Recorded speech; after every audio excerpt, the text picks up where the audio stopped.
I came here to change attitudes tonight, and I think I've done that.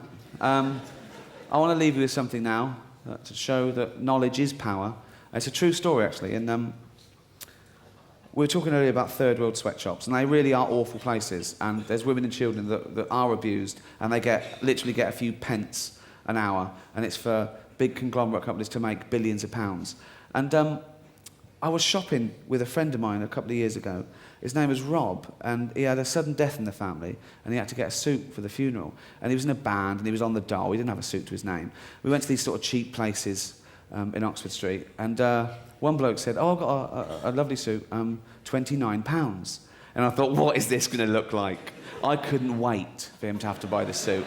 We went over to it, and it was all right, and I was gutted. It was just like a classic sort of dark suit, and it was nice, and it had an electric blue sort of satin lining, and he was made up. So just to piss on his bonfire, I said, "Wow, if it's that cheap, and it's that well made, and it's not in a sale, it means someone's been exploited." He went, "What?"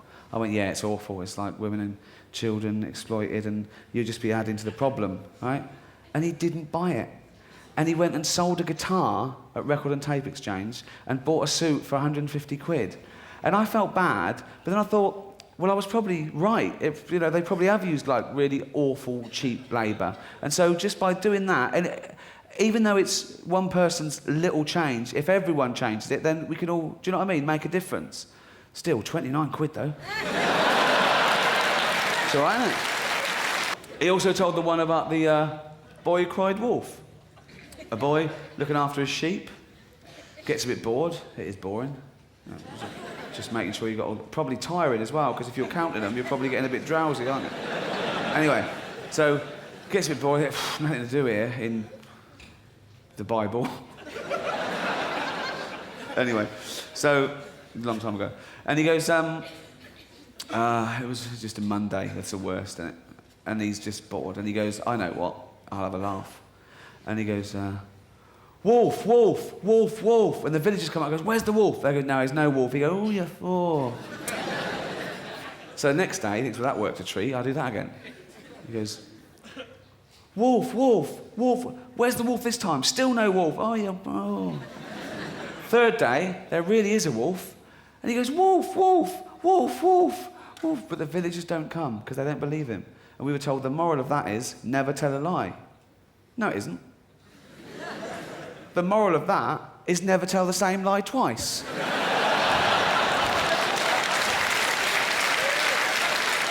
Terrible lesson for kids. Nursery rhymes. Do you know, Jack and Jill went up the hill to fetch a pail of water. Jack fell down and broke his crown, which I later learned meant his cranium. I thought his hat fell off or something. And Jill came tumbling after.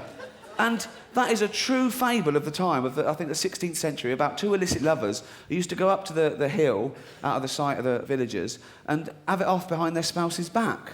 What's the moral there? What is that? Don't fuck around with sluts or you get your head caved in. No. I've never worked out what the moral of Humpty Dumpty is. I can only think of don't sit on a wall if you're an egg. How is that applicable to an 8-year-old human? I don't...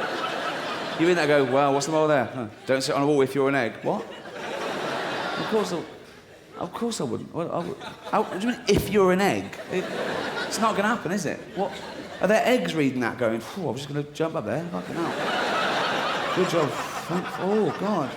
Wait, don't get on there if you're an egg. No, why not? Look, read that. Fuck. Don't send horses to perform medical procedures. Of course they couldn't put him together again. Of course. It's obvious, they haven't got the dexterity. It's obvious. I wouldn't have sent them in the first place. No, it was an experiment. Don't experiment. They can't even scrub up. They can't. They haven't got thumbs, let alone opposable thumbs. They couldn't sew to save their life. They couldn't. If I had to design a perfect egg-crushing device, it would be a hoof. Doesn't matter if they're king's horses or Steptoe's horse. All the king's horses. Certainly don't send all of them. It's going to be chaos.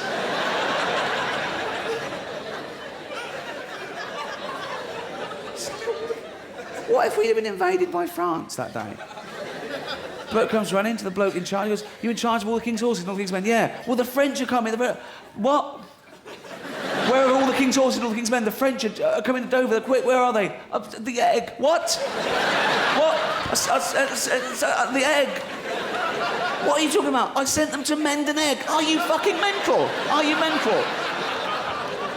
They can't mend an egg. Oh, no.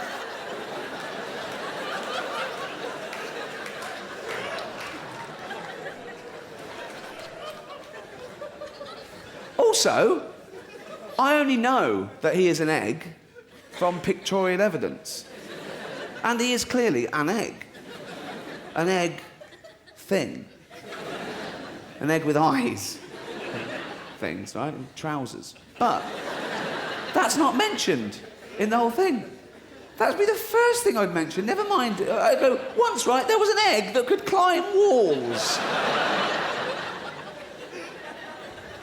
Left that out. Can't forget that moral. What?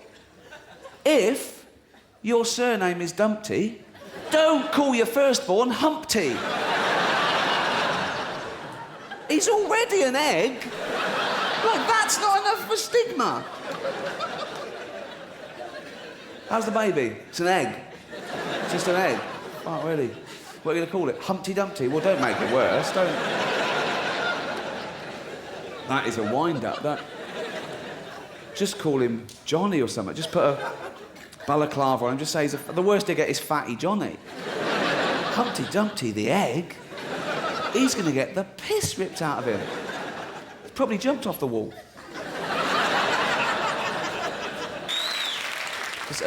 Has everyone heard of Karl Pilkington? Because there's a bit... He's my producer on my radio show. I'll just quickly... But for those who haven't heard of him... he's a guy, talking about attitudes, he's a man whose attitude hasn't changed from about the age of 5. He's from Manchester, and you can ask him anything and he's got an opinion on it. It's usually, it were rubbish, but... Right, example, okay. Well, I tell him about doing this show. I said I'm doing a show called Politics. He went, "Why?" And you can't answer it. And he said, "You want to talk about that David Blunkett?" I went, "Why? What's he done?" He went, "Oh, he's up to his old tricks again." He's only gone and banned people having sex in public, hasn't he? And I went, "Well, yeah, but surely that's a good thing, Karl." And he went, "Yeah, but would he have done it if he could see?" And there's a twisted logic, you know. All right, we were once on air, this was. We were talking about blind dates, you know, things. Have you had a blind date? And halfway through, Karl just piped up and went, "I went on a blind date once." I went, "You good? Yeah, it was all right, yeah." "And what'd you do?" He said, "Went for a drink and that." "Was she nice?" "Yeah, she was really good. Yeah, she was really fun. Yeah, it was great." "Did you see her again?" "No." "She had a problem with her marrow." I went, "Oh, what?" "She had a problem with her marrow." "Her bone marrow." I went, "Oh." She went, "Yeah, she had a wasting disease." So I thought, what's the point? On air. And so I flushed. I went, "Oh, Karl, if she's listening, you're for it." He went, "She'll be dead by now."